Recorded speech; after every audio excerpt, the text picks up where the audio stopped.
महाराजांनी मंत्र देऊन टाकला तुम्हाला आम्हाला की जे आले ना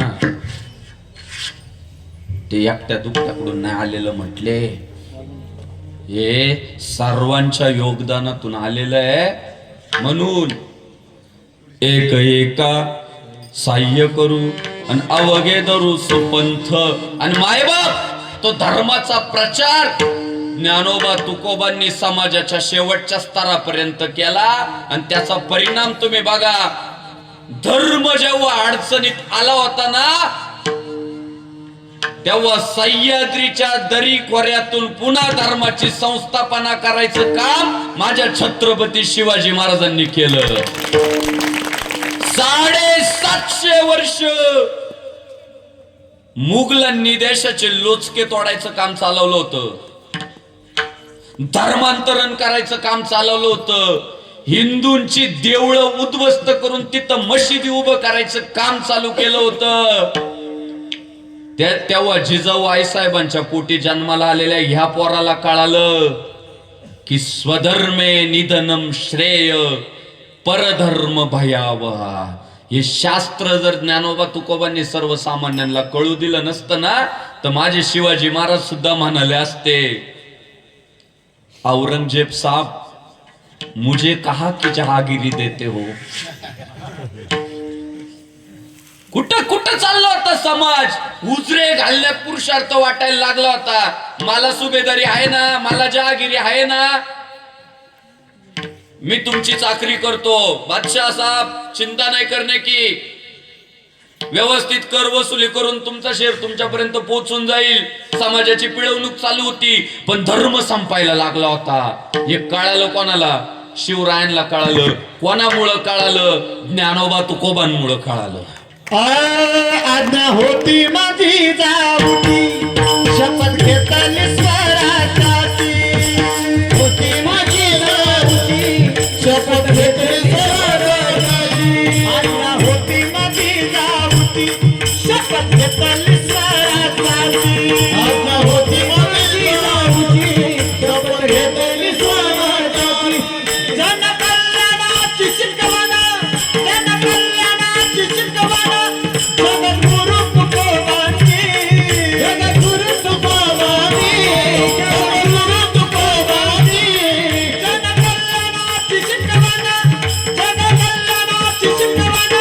जगद्गुरु तुकोबांनी, जगद्गुरु तुकोबांनी, जगद्गुरु तुकोबांनी.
जय श्रीराम. छत्रपती शिवाजी महाराजांचा जन्म होतो. आणि अनेकांना जर कोणाला जर वाटत असेल ना, तर शिवरायांचं युद्ध हे राजा होण्यासाठीच युद्ध होतं, तर ते अजून अंड्यातच आहे. अंड्यात सुद्धा नाही, अजून पोटातच आहे.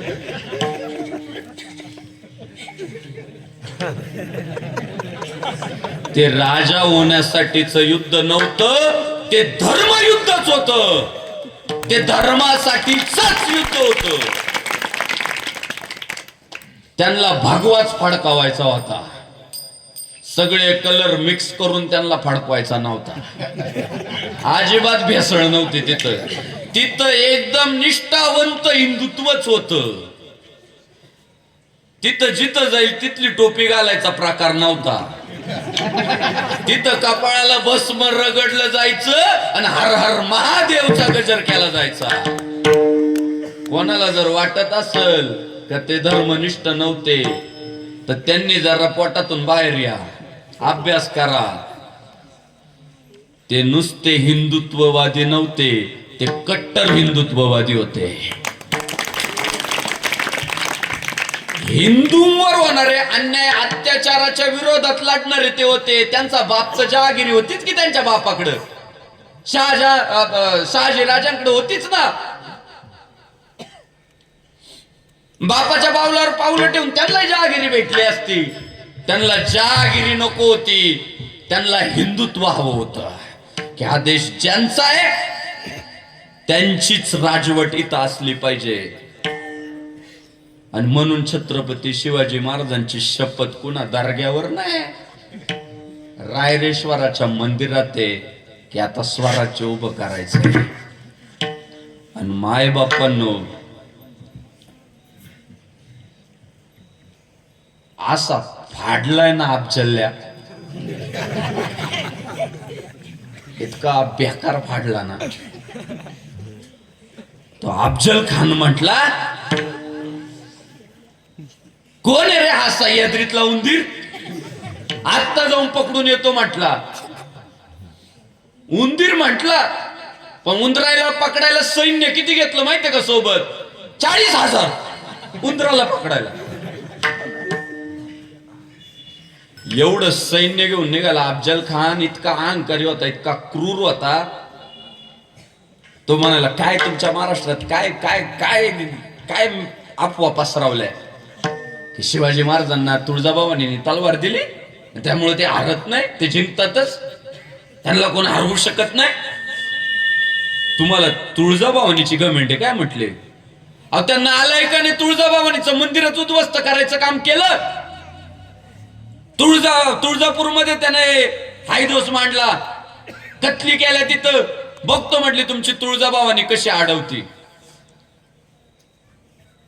शिवाजी महाराज म्हटले बर बर. आणि बघा दादांनो, देवाने गॅरंटी दिलेली ना मी धर्म संपू देणार नाही, ती गॅरंटी बघा की तिथं कशी सक्सेस झाली.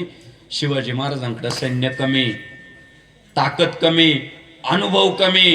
अफजल खानाकडे सैन्य जास्त, ताकद जास्त, अवाढव्य, अनुभव जास्त. पण छत्रपती शिवाजी महाराजांनी त्या अफजुल्ल्याला दाखवून दिलं की जो आमच्या देवी देवतांची आणि धर्मांची विटंबना करण्याचा प्रयत्न करल ना, त्याचे आम्ही असे कोथळे बाहेर काढू. शिवाजी महाराजांनी अफजल खान फाडला आणि तेव्हापासून महाराष्ट्रातली पोरं म्हणायला लागली, भवानी मातेचा लेकतो महाराष्ट्राचा राजा आहे, झुकला नाही कुणासमोर. दुर्जनांचा तो काळ आहे आणि कुणी चुकत असेल तर त्याला आधी सत्याची वाट दाखवा, आणि तरी जर कोण नडत असेल तर मग शिवरायांच्या मावळ्यांची जात दाखवा. हे तिथून सुरू झालं. हे धर्माच्या विरोधात जो कारवाया कोण करीत असेल ना तर त्याला असं फाडायचं. त्याच्यात पण आपल्यात अशा अडचणी आहे. काही लोक म्हणतात नाही नाही नाही, शिवाजी महाराज ना लई थोर विचारांचे होते, त्यांना कुणा धर्माबद्दल द्वेष नव्हता, राग नव्हता, मत्सर नव्हता. अफजल खानाला मारलं आणि अफजल खानाची कबर प्रतापगडाच्या पायथ्याला शिवाजी महाराजांनी स्वतः बांधली. काहींना असं वाटतं की ते शिवाजी महाराजांची परधर्माबद्दल असलेलं प्रेम आहे. परधर्माबद्दल असलेलं प्रेम नाही भाऊ. ते शिवरायांनी कबर का बांधली माहितीये का प्रतापगडाच्या पायथ्याला? की सगळ्या इस्लामी सत्तेला आव्हान दिलं, माझ्या हिंदू धर्माच्या वाट्याला जाल तर अशा कबरी बांधील. त्याची साक्ष म्हणून ती कबर उभी केली की जसा अफजुल्ला फाडला ना तसा जो येईल त्याला फाडील. आणि त्याची आठवण राहावी. त्या काळातच नाही तर चंद्र सूर्य असेपर्यंत माझ्या पुढच्या पिढ्यांना आदर्श उभा राहिला पाहिजे. जर प्रेम असतं ना तर पाय त्याला नसती बांधली, गडावरच बांधली असती. प्रेम बिम काही नव्हतं. एक मेसेज द्यायचा होता, एक इतिहास घडवायचा होता, एक आपल्या पोरांना ताकद द्यायची होती की तुम्ही काळजी करू नका, मी करू शकतो, तुम्ही पण करू शकता. ही प्रेरणा देण्यासाठी त्या नराधामाला तिथं गाडलं आणि त्याची कबर बांधायला लावली की ही आठवण राहू द्या म्हटले, कायमस्वरूपी राहू द्या. आणि तेव्हा जर नसती बांधली तर आठवण नसती ना शिल्लक राहिली. तर अशा पद्धतीने शिवाजी महाराज प्रचंड धर्मनिष्ठ महाराज. कवी कलश म्हणतात, काशी की कला जाती मथुरा में मस्जिद वस्ती, अगर एक छत्रपति शिवाजी न होते तो हम सबकी सुन्नत होती. शिवाजी महाराज मात्र मग स्वराज्य उभं करून दाखवतात ते कोणाच्या जोरावर? ज्ञानोबा तुकोबांच्या विचारांच्या जोरावर, की आता स्वराज्य उभं करायचं असेल तर हा माझा तो माझा नाही असं करून नाही चालणार. तुकाराम महाराज जसं बोलताय, एक एका साह्य करू अवघे धरू सुपंथ. शिवाजी महाराजांनी तेच केलंय दादा. शिवाजी महाराजांचं यशाचं कारण काय? असं काय नव्हतं मी आणि माझे, नाही. 18 पगड जातीतील पोरं शिवाजी महाराजांनी संघटित केली. 65 किलोची तलवार वागवतो त्याचं नाव यसाजी. 2000 शत्रूंशी एकटा झुंजतो त्याचं नाव बाजी. हात तुटला तरी शत्रूशी झुंजत राहतो त्याचं नाव तानाजी. शत्रूच्या छावणीत घुसतो, छावणीचा मुकुट तोडून आणतो त्याचं नाव धनाजी. डाण्या वाघाला सामोरे जातो त्याला उभा पाडतो त्याचं नाव धर्मवीर संभाजी. आणि या सगळ्या पोरांना एकत्र करतो, हिंदवी स्वराज्याचं स्वप्न साकारतो त्याचं नाव छत्रपती शिवाजी. सगळ्या पद्धतीची पोरं आहे महाराज. महाराजांच्या तालमीत सगळ्या पद्धतीची. पन्हाळगडावर जर न्हाव्याचा शिवा काशीत नसताना तर सिद्धीजवळ पुढे आहे ना शिवाजी महाराजांना जाऊन उभं राहावं लागलं असतं. पण तो न्हाव्याचा शिवा काशीत म्हणाला तेव्हापासून न्हाव्यांचा आपल्याला सपोर्ट आहे.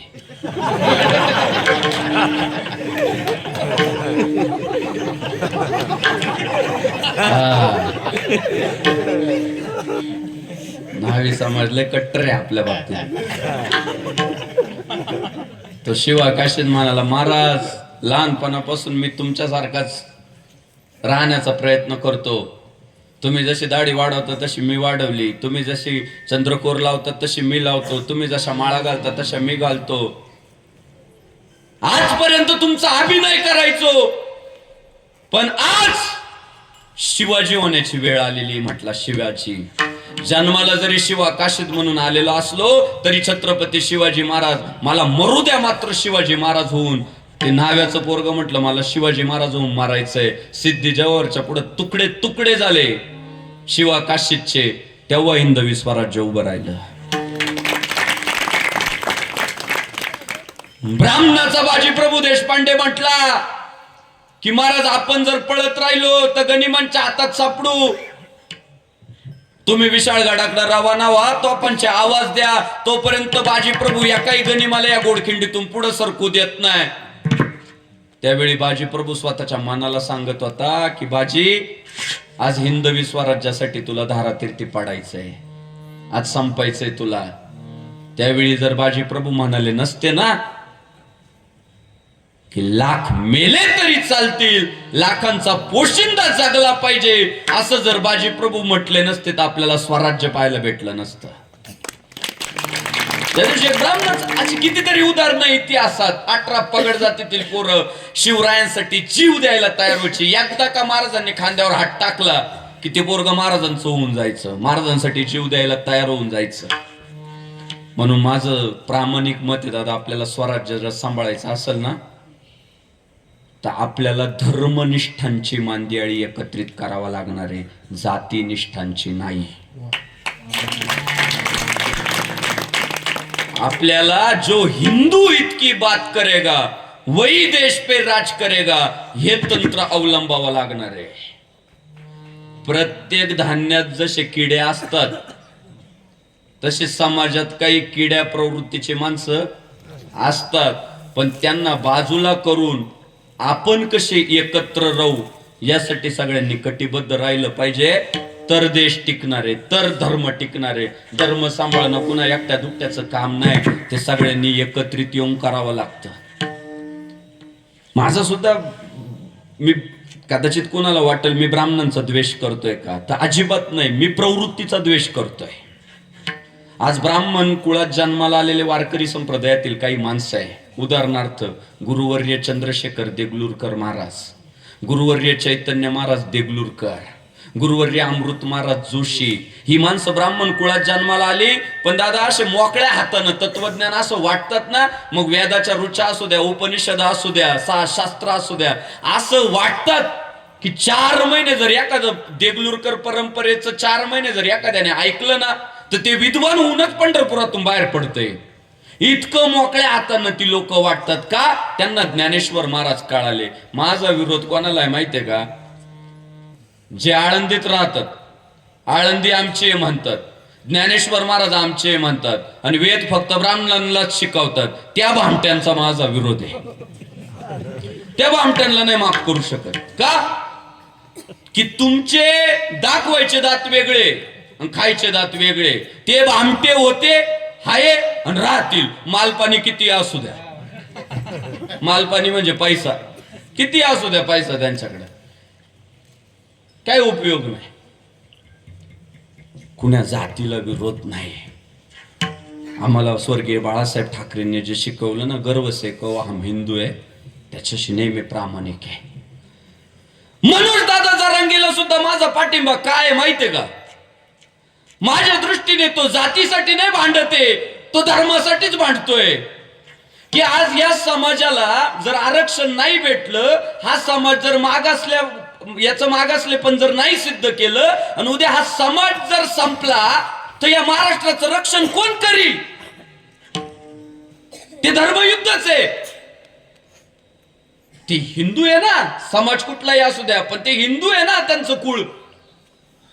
मग हिंदूने हिंदूच्या विरोधात बोलायचं नाही, हे माझं तत्व आहे. नाही बोलायचं.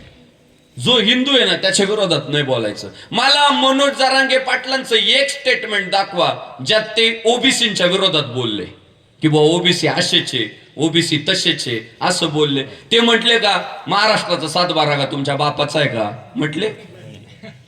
ते म्हटले नाव्यांनी कटिंगी करायचं नाही, म्हटले. खरं सांगा, एक स्टेटमेंट दाखवा जे ओबीसीच्या विरोधात आहे. ते ओबीसीच्या विरोधात नाही बोलत, ते मराठ्यांना न्याय मिळवून देण्याचा प्रयत्न करतोय. आणि समाजातल्या काही प्रवृत्ती आहे ना, त्यांना आरक्षणाशी काही घेणं देणं नाहीये. जातीच भांडणं लागली पाहिजे. समाजातल्या काही प्रवृत्तींच्या एवढं डोक्यात आहे. मग मुंडे परिवार का त्यांच्यात येत नाही? कारण गोपीनाथरावांचे संस्कार आहे की मला सगळ्या जाती सारख्या आहे. हे गोपीनाथरावांचे संस्कार. तळागाळातला एखादा कार्यकर्ता अज्ञानी असतो, शिक्षण कमी असतं, म्हणून एखादं स्टेटमेंट करू शकतो. ते स्टेटमेंट नेतृत्वांनी सिरियसली घ्यायचे नसतात. नेतृत्वांनी समाज कसा बांधला जाईल यासाठी प्रयत्न करायचे असतात. अहो, रामायणाची संस्कृती आपली. रामायण काय शिकवतं माहिती का? भावाचं ते भावाचंच, माझं सुद्धा भावाचं. तेव्हा रामराज्य आलं.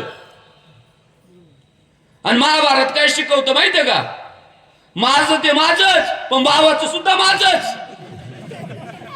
काय झालं? युद्ध झालं ना, रक्ताचे पाठ सांडले. पाठ परवडलं का ते? मग आपल्याला जर रामराज्य आणायचं असेल ना, तर वाटून खावा लागेल, वाटून. आणि जर महाभारतच घडवायचं असेल तर मग चालू दे स्टेटमेंट. नाही, समाज बांधला गेला पाहिजे. आणि म्हणून जरांगे पाटलांना समर्थन आहे. आणि माझंच नाही, सरकार पण कोणाचं ऐकतंय? सत्ता कोणाची आहे? मंत्रीपद कोणाकडे? सरकार कोणाचं ऐकतंय? जरांगे पाटलाचं. का? ते खरं बोलतंय. सत्य परेशान हो सकता है, पराजित नाही. आणि आज 5वा दिवस आहे. पुन्हा आता काय आलं, सगळे सोयऱ्यांचा अध्यादेश काढला. आता त्याचं कायद्यात रूपांतर करा, म्हणजे पुन्हा परत कोणी खोडाळी करायलाच नको म्हणून कायद्यात रूपांतर करा म्हणून तो बाबा पुन्हा उपोषणाला बसलाय अंतर्वलीत. आज उपोषणाचा 5वा दिवस आहे. माझं सगळ्या महाराष्ट्रातील जनतेला आव्हान आहे की बाबांनो, आपण सकाळी नाश्ता नाही केला तर दुपारी चक्कर येते. आपण काय उपवाशी पोटी बसू शकत नाही, पण फुल न फुलाची पाकळी आपण मनोज जरांगे पाटलांना मदत केली पाहिजे, त्या आंदोलनाला ताकद दिली पाहिजे. काय करायचं तर मी पहिल्यापासून सांगत आलोय की मनोज जरांगे पाटलांचं उपोषण सुरू झालंय, ते संपेपर्यंत आपले सोशल मीडियावरचे जे डीपी प्रोफाईल पिक्चर असतात ना, ते मनोज जरांगे पाटलांचे फोटो ठेवा. व्हॉट्सअपला तुम्ही प्रोफाईल पिक्चर डीपी ज्याला आपण म्हणतो जरांगे पाटलांचा ठेवा, फेसबुकला प्रोफाईल पिक्चर जरांगे पाटलांचं ठेवा, इन्स्टाला प्रोफाईल पिक्चर जरांगे पाटलांचं ठेवा. त्याने काय होईल? सरकार लय जाग राहतं महाराज, सगळं पाहत राहत ते काय चाललंय राष्ट्रात. जेव्हा प्रत्येक पोरांचे DP status profile picture Jarange पाटलाचे दिसतील ना, तेव्हा सरकारलाही कळल मनोज जरांगे खडा तो सरकार से बडा. हे केलं पाहिजे. आताच्या आंदोलनाला सुद्धा सगळ्यांनी सहकार्य केलं पाहिजे. ती काळाची गरज आहे, तरच हिंदुत्व टिकणार आहे. माझी लढाई हिंदुत्वाची. मी जातीसाठी काम करत नाही, करू शकत नाही. का? मला जात महत्वाची नाही, तर मला धर्म महत्वाचा आहे. उद्या हिंदू धर्मातला कोणताही समाज त्यांच्या न्याय हक्कांसाठी आंदोलनाला बसला ना, हा संग्राम बापू भंडारे कीर्तनात सांगणारच आहे, त्या समाजाला न्याय भेटला पाहिजे. का? ते जात नंतर अगोदर हिंदू आहे आणि हिंदू म्हणून समाज एकत्र आला पाहिजे. भगवान श्री तुकाराम महाराजांनी 400 वर्षापूर्वी तोच मंत्र आपल्याला दिला. एक एका साह्य करू अवघे धरू सुपंत. ताट बसा, चला ताट बसा.